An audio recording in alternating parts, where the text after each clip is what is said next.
54 years of Title IX, and the controversies continue. States eyeing disaster funding after recent severe weather. Illinois' digital currency tax. Is it the first in the nation? Georgia tackling election bills and raises for Virginia legislators. Welcome to the States, powered by the Center Square. It's Tuesday, June 23rd, 2026. I'm your host, Greg Bishop. 54 years ago on this day, June 23rd, 1972, President Richard Nixon signed Title IX into law. The measure prohibits discrimination based on sex in education programs and activities that receive taxpayer funds from the federal government. Now, since public schools across the country rely on federal tax dollars, they're subject to the regulations. Now, how much is at stake? Well, in 2025, some estimates put it at approximately $111 billion in gross program cost being paid by the taxpayer. That's just the federal tax funding. That doesn't include state and local tax collections that go to public education. So what does Title IX say? Well, it says no person in the United States shall, on the basis of sex, be excluded from participation in, be denied the benefits of, or be subjected to discrimination under any education program or activity receiving federal financial assistance. The U.S. Department of Education gives tax dollars to schools and colleges and also to certain other entities, including vocational rehabilitation programs and libraries. Now, federal agencies that provide taxpayer funding, they're required to enforce Title IX's non-discrimination mandate. Examples of the types of discrimination that are covered under Title IX include, but not limited to, sex-based harassment, sexual violence, pregnancy discrimination, the failure to provide equal athletic opportunity, sex-based discrimination in schools, science, technology, engineering, and math courses, and also a variety of other things, including retaliation. Now, recent flashpoints about Title IX is what some see as a failure of schools to provide equal athletic opportunity, as stories appear regularly across the country showing individuals born male competing in women's sports or even being allowed in intimate women's spaces like locker rooms. Some states have gone as far to take action and prohibit that from happening.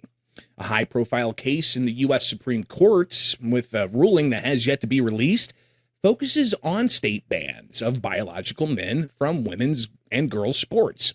Now, that case focuses on transgender individuals in Idaho and West Virginia who are challenging the transgender bans in sports in each state.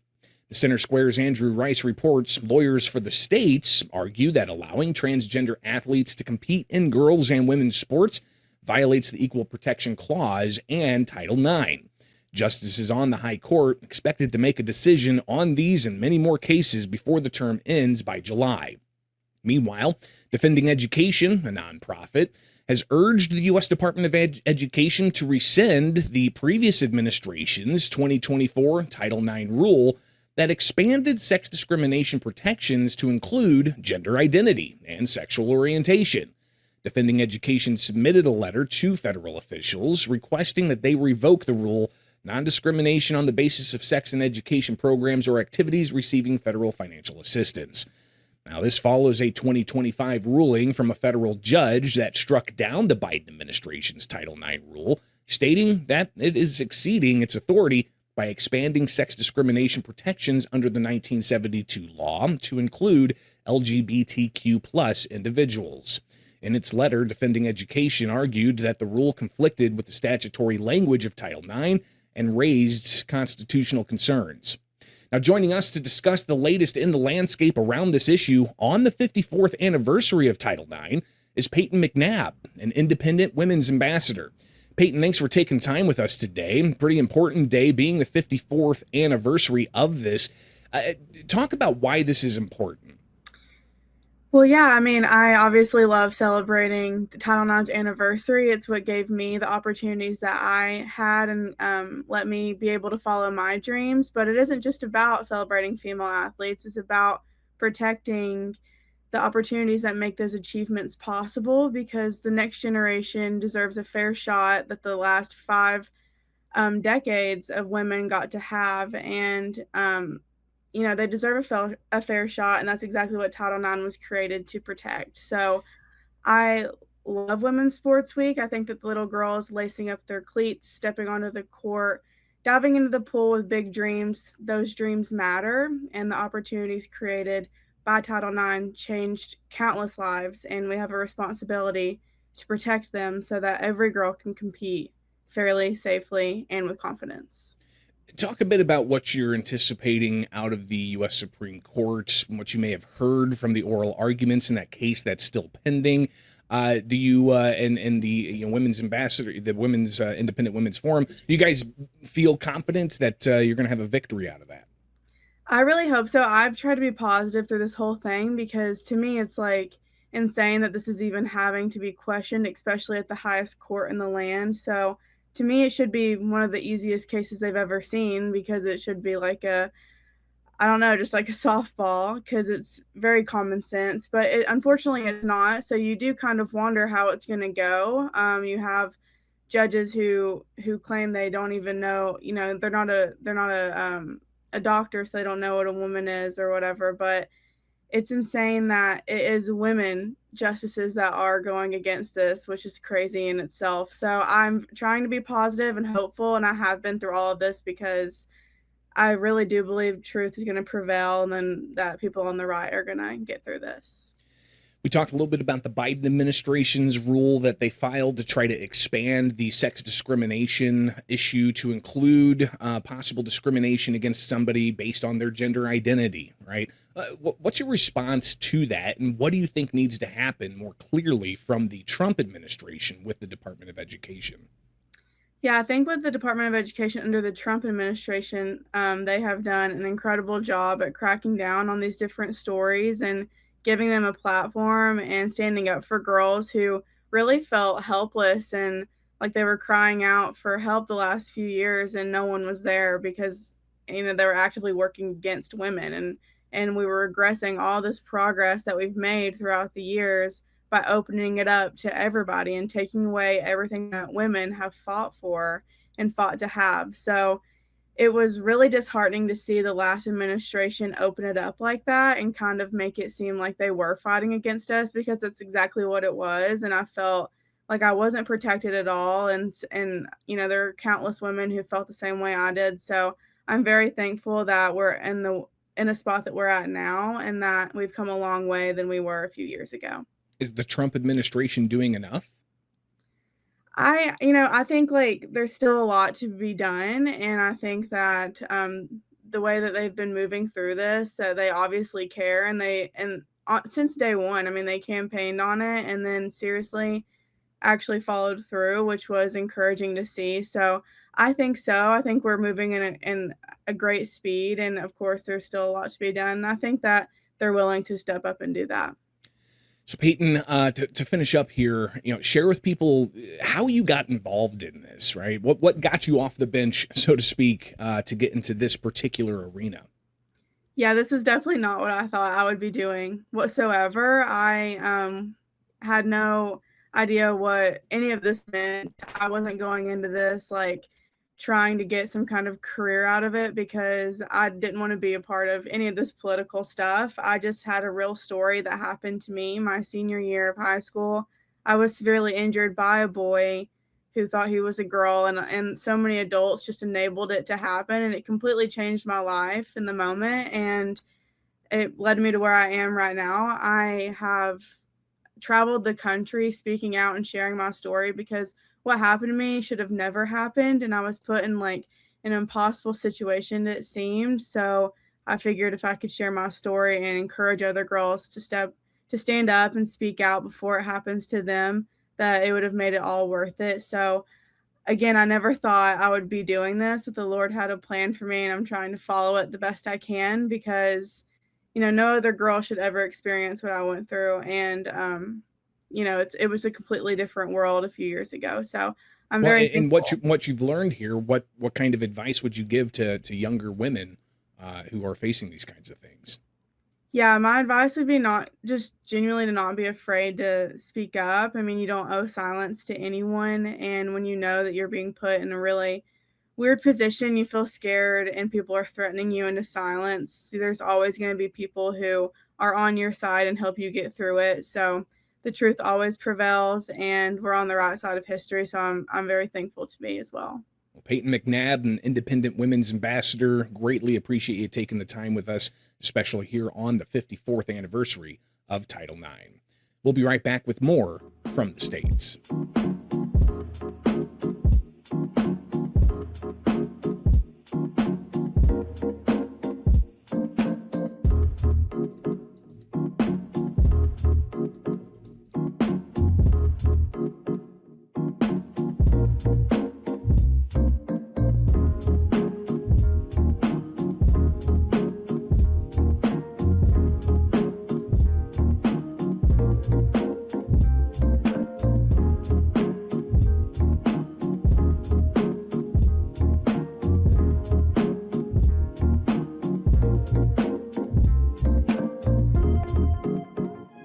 Last Thursday, I spent a portion of my evening in the basement as severe weather alerts triggered that tornado siren right across the street from my office. And while I was lucky, some areas of central Illinois weren't, and they got rocked by tornadoes.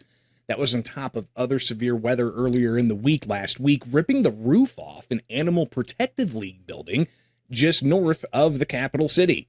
Now in Louisiana, severe storms caused flooding and other damage. Louisiana Governor Jeff Landry, he held a news conference yesterday discussing those recovery efforts. Secretary of Homeland Security and Congresswoman Julia Letlow have both assured me that when we meet the threshold, and that's important as well, we have to meet a threshold to be able to activate the federal declaration. And that's what we are frantically trying to do in a very methodic way. And the only way we do that is when people go to damage.la.gov and fill out that information. Now, it's been reported there were several tornadoes that touched down in Louisiana as first responders continue evaluating that damage. But back close to where I'm at right now, here in Illinois, where we had severe weather, Governor J.B. Pritzker yesterday talked about the fatal impact tornadoes have had in one area of the land of Lincoln. I just talked to the mayor. I talked to the county chair in Effingham yesterday. Spoke with the mayor of Charleston just a few hours ago, and a couple days ago to the county chair in Coles County. Trying to get around Jefferson County also, where there's been, as you know, 2 deaths and other devastation there. So trying to get around. I mean, I've made calls, and now I've been, making my way around to the various areas. What I don't want to do is interfere with the recovery that's happening in each of those areas. So I've been careful to talk to local officials about when is it sort of clear enough so I'm not disrupting anything that's ongoing. While the economic impacts and the taxpayer cost of these recent storms across several states isn't known yet, it's expected to be extensive. And to top that off, that's on top of other disaster funding for taxpayers across the country, including wildfires in California and flooding over at the East Coast.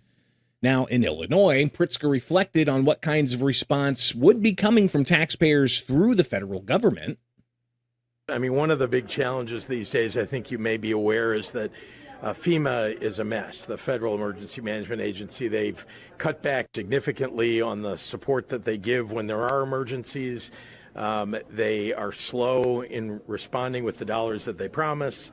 There are only so many dollars that a state has for what should be covered by federal emergency management. So here's what we do at the state level. As you know, there's got to be a county declaration of a disaster, and then a state declaration, and then we gather up the costs of recovery and submit that to FEMA, hoping that we can meet the threshold and get a response that's favorable for people who live in the area. That both comes from the SBA, the Small Business Administration, as well as directly from funds that are available to FEMA. So what does that overall funding budgeted for FEMA look like in 2026? Well, for that disaster funding for the entire year, approximately $34 billion that was given the authority to spend. And that's carrying over a balance of $19 billion from last year, with $15 billion in new appropriations. Now, about $15 billion of the total $34 billion has already been obligated. As to the recent history of federal funding through FEMA, it's gone up and down, depending on which year you look at. Let's take a look at the total obligations incurred by year, where in 2022 it was $43.5 billion. 2023, it was down to $38.2 billion, up slightly in 2024 at $39.7 billion. In 2025, $52.9 billion. But to date, about $14.9 billion. Now, just this month, disasters that FEMA is tracking include a fire at Utah Iron. That was back on June 19th. And then you also have a Washington Upriver fire. That was June 16th. And Nebraska South Fork fire on June 9th. Again, those are just from the past 3 weeks worth of disasters. Now, for federally declared disasters, states generally required to kick in a portion, around 10 to 25% of non-federal matches for public assistance grants. An example of this for flood aid, for every $1 billion in flood aid deployed, affected states collectively, they're responsible for roughly $100 to $250 million. Now, some disasters with recent payouts of federal tax funds include earlier this year, Louisiana had severe winter storms. The total public assistance that was obligated, $3.9 million. What about California wildfires and straight-line winds from January of last year in 2025? The total public assistance grants that were obligated, $36.6 million. But they also include total amounts for individuals and households of $175.7 million. And that individual assistance went to 35,100 people, equating to around $5,000 for each individual approved. But back to Louisiana, yesterday, Landry said local officials, they're not going to be waiting around for the federal government. The good thing is it actually is based upon proportionality. And so it is a number, but it's based upon that percentage of, and so again, we've got criteria that we've got to meet. We are frantically working to find out when. Here's the important thing. We're not waiting on the federal government. I have spoken to your state and local officials, and the state is employing those resources. We pulled the trigger on those 50 trailers. We're working with the casino to make sure that we have those rooms available. We're also working, utilizing the debris contracts that we have over at GOSEP to lean in, working with your local government to ensure that we have a smooth transition, that we can pick that trash up and pick that debris up when people start cleaning their homes. Now, in the immediate future, officials urge residents to always be aware of developing weather situations and to be prepared with emergency kits, including food, water, and medicine. We'll be right back with more from the States.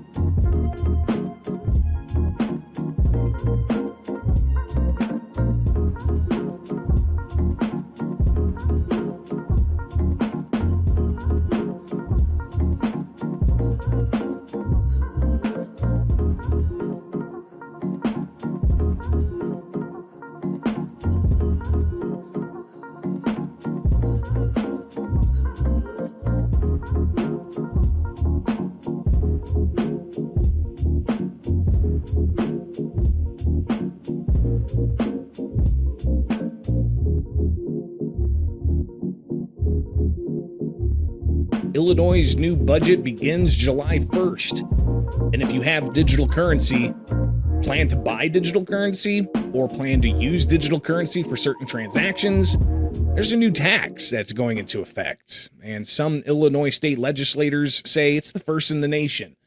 Joining us to discuss this is Barrington, Illinois State Representative Martin McLaughlin. State Representative McLaughlin, thanks for taking time with us today for the states. You are pointing out that this is the first in the nation, but what exactly is in this tax and who is going to have to pay for it? Yeah, so thanks for having me, first of all. Just so you're aware, in my private life, which, state rep's part-time job, I manage pensions for a living. So I'm very familiar with the different markets and what's been taking place. This proposal is essentially going to impact about 1 out of every 4 Illinoisans. And how I come to that is pretty simply about 60% of everyone in Illinois has an investment account, and there are as many as 40% of that 60 holds or has traded in cryptocurrency of some kind, digital securities.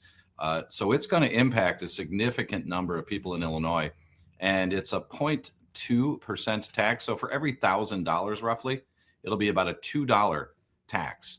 And if you've ever traded, you have an IRA, you've got pension or investment accounts.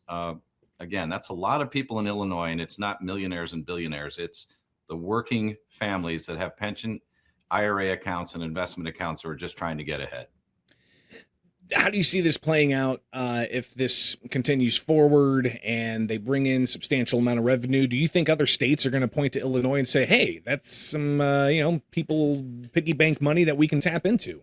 Well, these are, I call them ticky-tack taxes. I mean, look in the last 2 years, a bucket of paint's getting taxed. This year, tires are getting taxed, $2.50 each.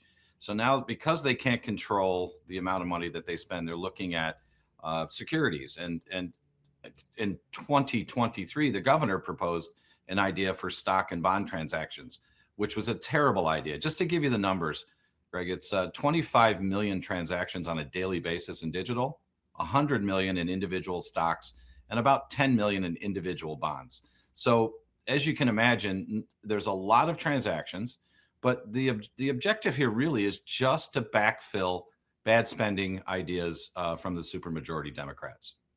Representative, let's take a look at just some of what is spelled out from your recent news release. This tax is going to equate to about 0.2% of digital currency transactions. You've got that just part of $800 million in total tax increases for this budget. But that's just on top of 57 total different line items of individual and corporate taxes and a whole host of other things, raising substantial amount of revenue for the state since Governor J.B. Pritzker came into office in 2019. How much is this particular digital currency tax expected to take from Illinois taxpayers? Yeah, I don't have a complete number on that, but I think it's around 60 to 65 million is an estimate. But again, that's with an estimate, while digital currency is probably in the, I would say, the first few innings, using a baseball analogy. It's not quite matured. So as it matures, and if the state pension plan or the municipal investment guidelines allows for digital currency, it's just unbelievable. We'll be taxing ourselves in our own pension plans and transactions for individuals who are just trying to put money away so they can retire and live in Illinois. It's just another unnecessary penalty for having an Illinois address. Now, there's already a bill filed by one of your colleagues that would repeal this.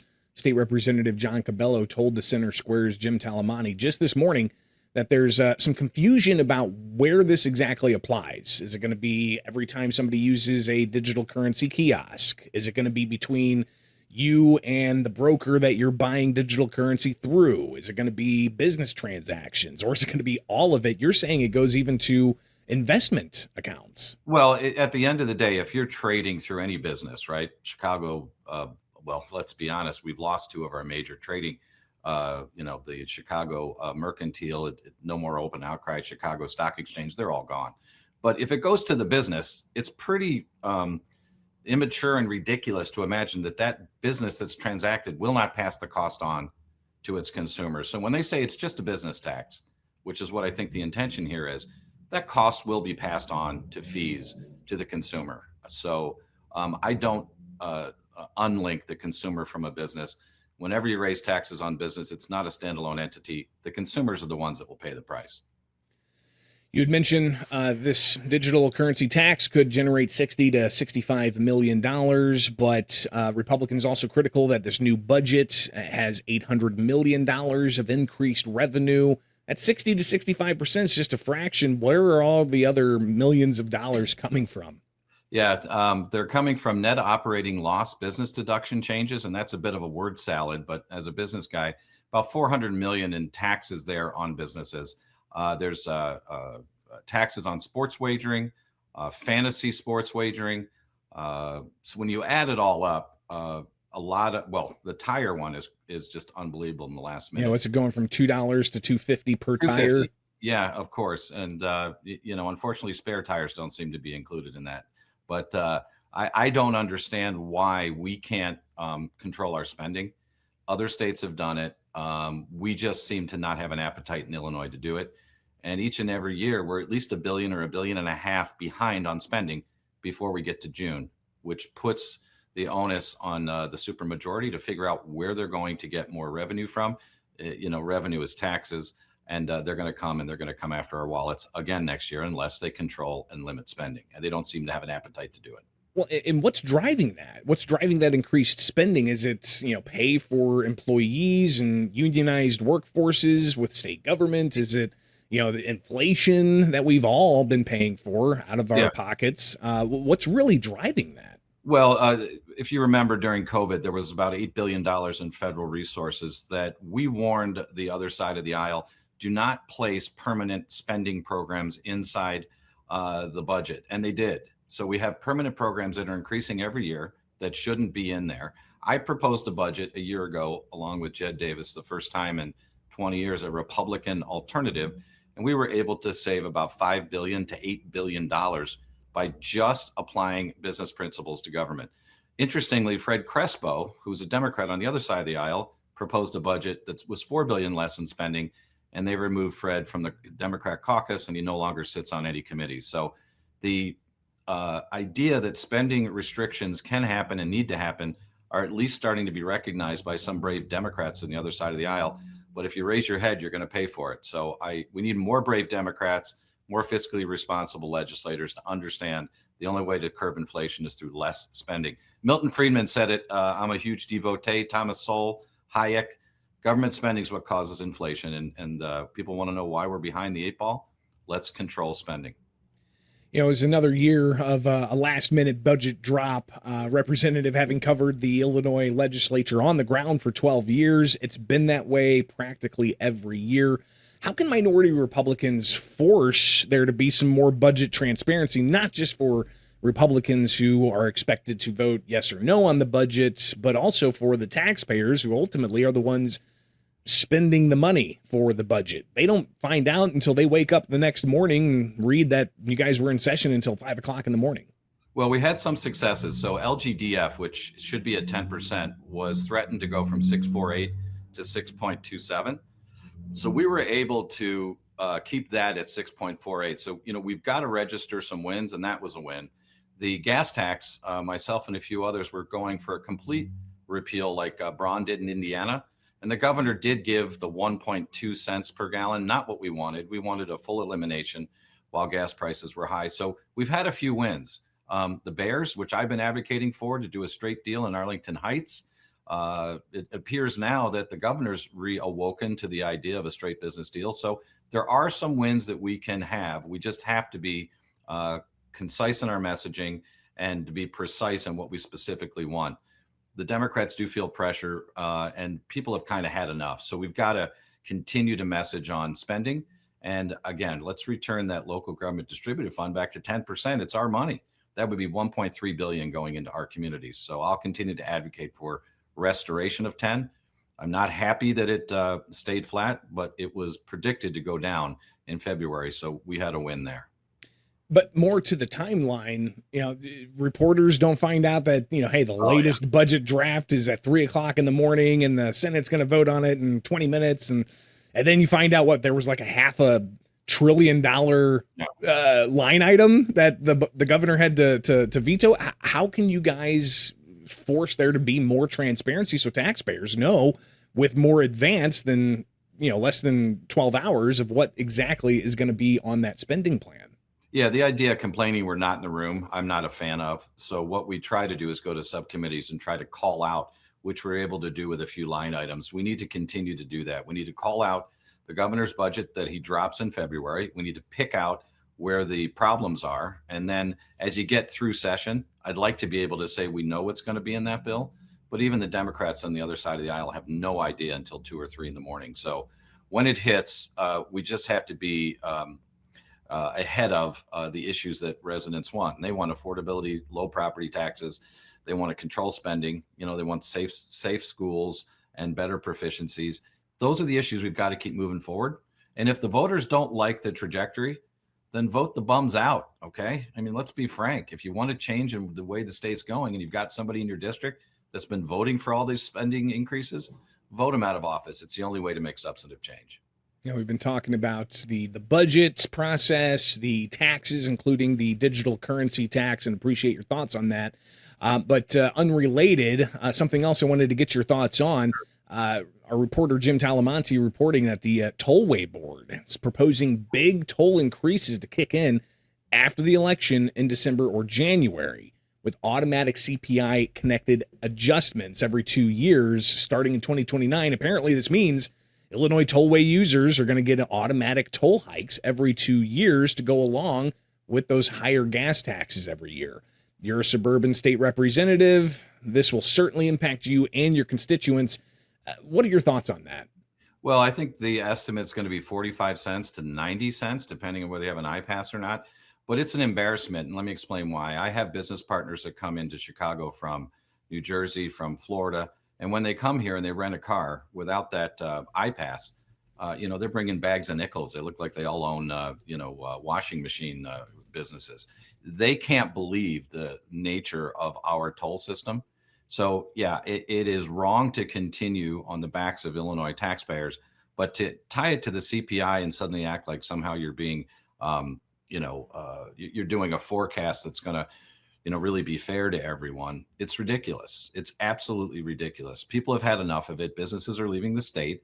We need to put an end to it. And then the transition of the motor fuel tax and the way that the governor in the last 2 years has moved money around from accounts so that he can make his budget work. We have to call that out as well, and we have to do it in a better fashion. Illinois State Representative Martin McLaughlin, thank you so much for taking time with us here for the states. We'll definitely connect with you again in the near future. We'll be right back.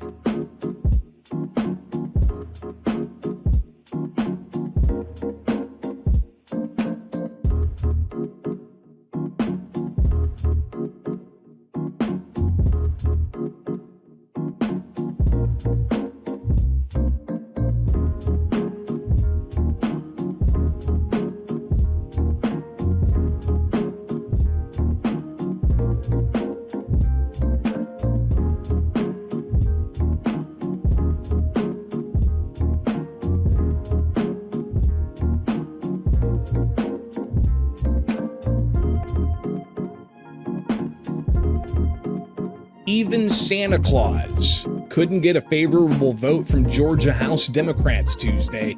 Welcome back to the States. I'm Greg Bishop.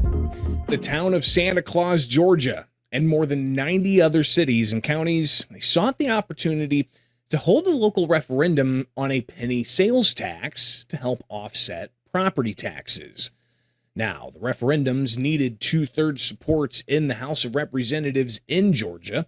Democrats consistently opposed the measure, saying that they amounted to a tax increase. The Center Square regional editor and associate editor, Kim Jarrett, reports that Lions Republican Lisa Hagan said that she hopes anyone who voted against Santa Claus would get, quote, nothing but coal in their stocking. Now, the local bills did not create the sales tax. It allowed counties to ask voters if they wanted to implement property taxes, which have increased by as much as 50% in some counties.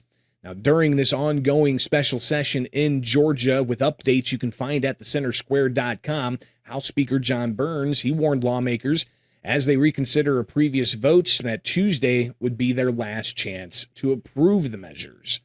The legislation requires 2/3 majority, 120 votes, but the bill failed 96 to 71.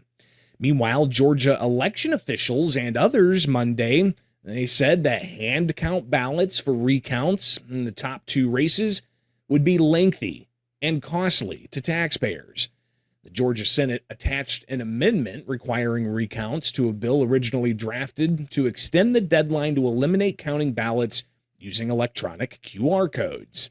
The Association of County Commissioners of Georgia comments on election bills only when they affect local taxpayer costs and election administration. Now, the amendment affects both of that, according to the organization. The General Assembly included an additional $15 million of Georgia taxpayer money for local election offices in its supplemental budget, but to the organization's knowledge, the Secretary of State has not yet sent that money to the counties. Now, Governor Brian Kemp, he called the Georgia special session so that the lawmakers could revisit Senate Bill 189, which passed back in 2024.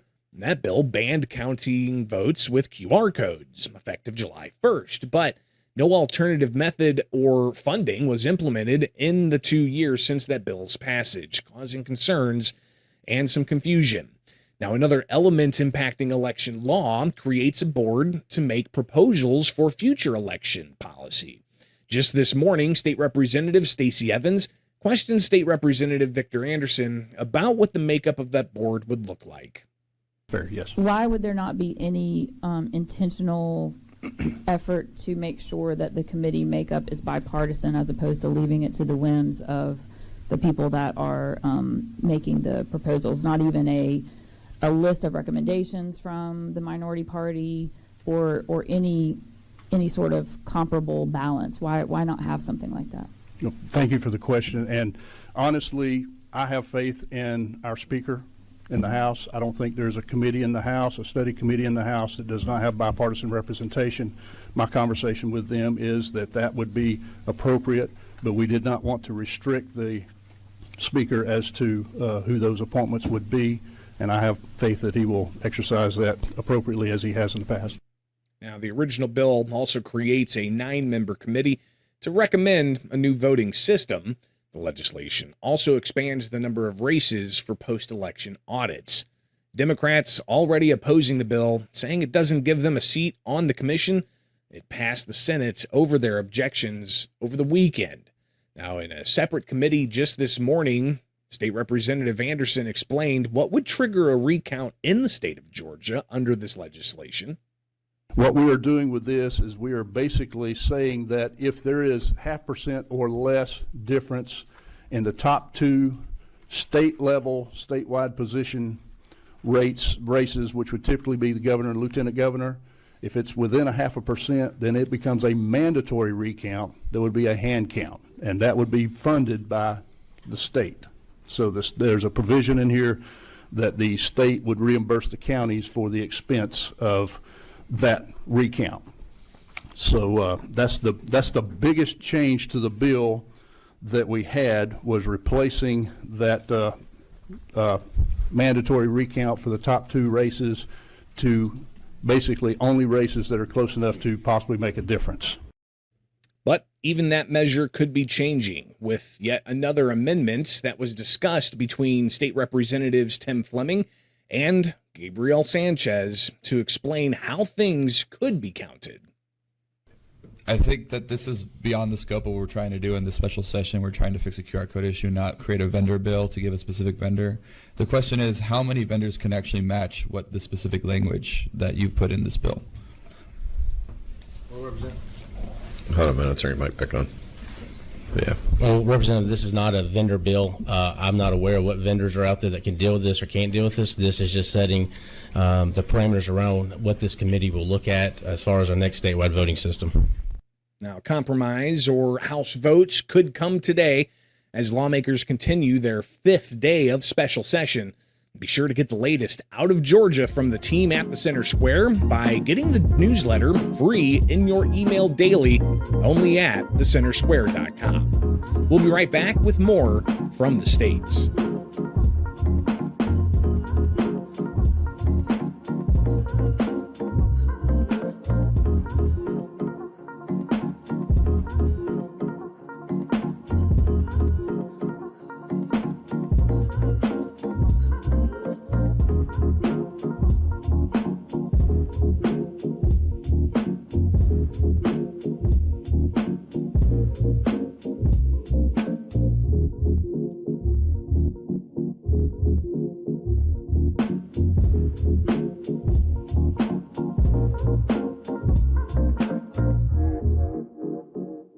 Welcome back to the States, powered by the Center Square. Now it's time for America's Talking, with headlines from across the country that you can find in the description below or in your inbox with the Center Square newsletter, free at thecentersquare.com. Virginia lawmakers approved a 2-year state budget Monday that includes a temporary tax on data centers, creates the framework for regulated adult use cannabis markets, and makes policy changes affecting energy, childcare, and government.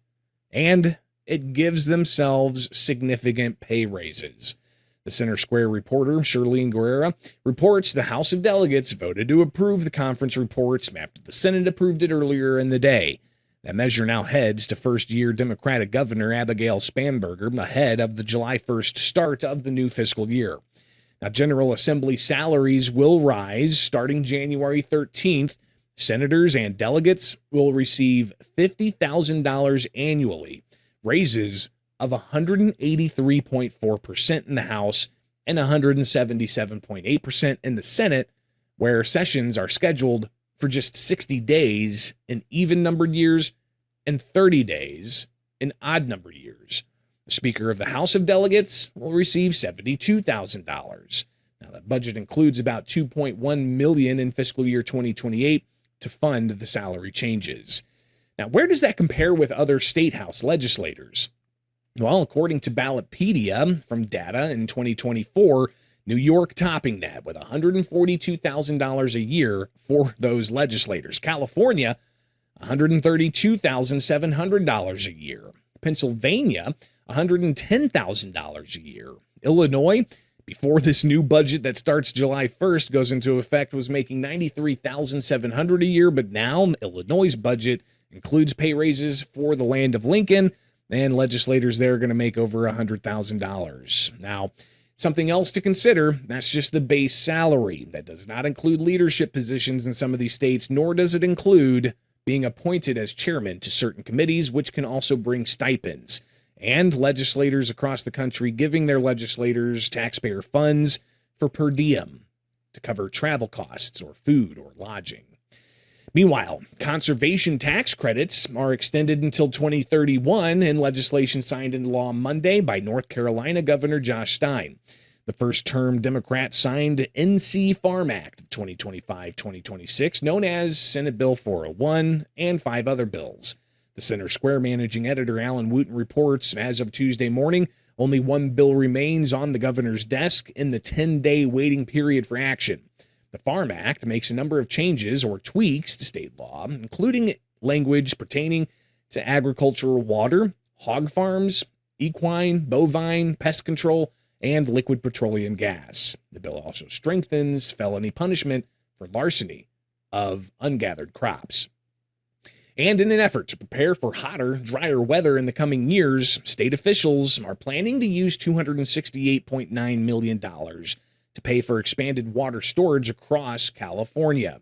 The Center Square California reporter Madeline Shannon reports that money, which comes from 2 bonds California voters passed over the last 12 years, will allow for water service to 4.5 million homes every year. Governor Gavin Newsom's office announcing that. According to the Legislative Analyst Office, the Golden State voters approved $7.1 billion in new borrowing under the 2014 measure Proposition 1 to pay for water-related programs, followed by the 2024 measure Proposition 4. And that's just some of what America is talking about. Be sure to get these and other headlines at thecentersquare.com. From my studios in Central Illinois, I'm Greg Bishop. And join us back here Wednesday for more stories impacting you, the taxpayer, from all across the country, only with the states, powered by the Center Square.